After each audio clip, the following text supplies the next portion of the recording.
So being on the council for me has just meant the opportunities to connect with new people, people with disabilities, family members with disabilities, newly disabled individuals, or family members whose children were recently diagnosed, and department heads, organizations, all of it come together on the council, which is what I love, and why I enjoy being a part of something at the state level instead of just within my community, because it means having a wider reach. Right.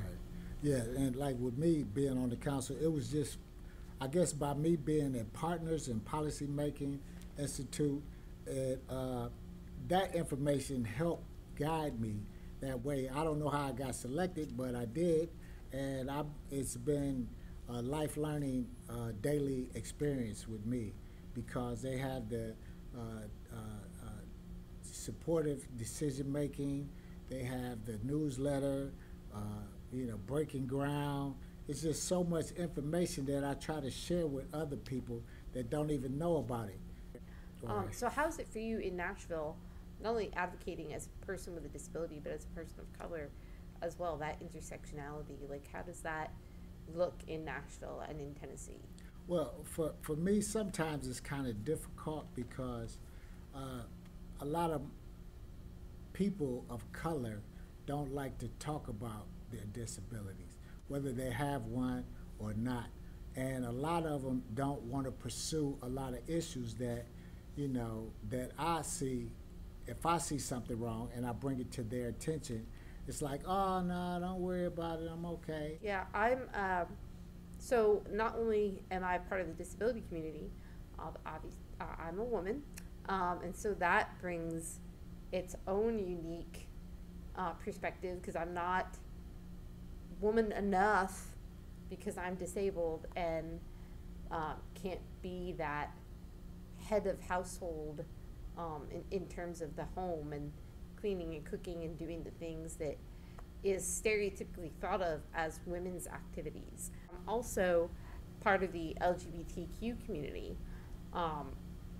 in Chattanooga, and I'm fortunate that our queer community in Chattanooga is working hard every day to make sure that activities are as inclusive as possible, which is really great. And I'm fortunate to serve on the executive committee for Tennessee Valley Pride, because I get to lend my expertise as a person with a disability too, to make sure that events that we have are accessible.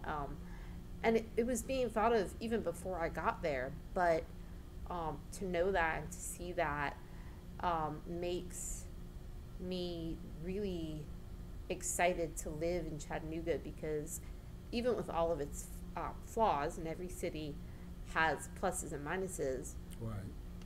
Chattanooga's LGBTQ community and those of us that are fighting for women's rights and reproductive rights and things like that, all of that is so inclusive and working harder every day to be inclusive,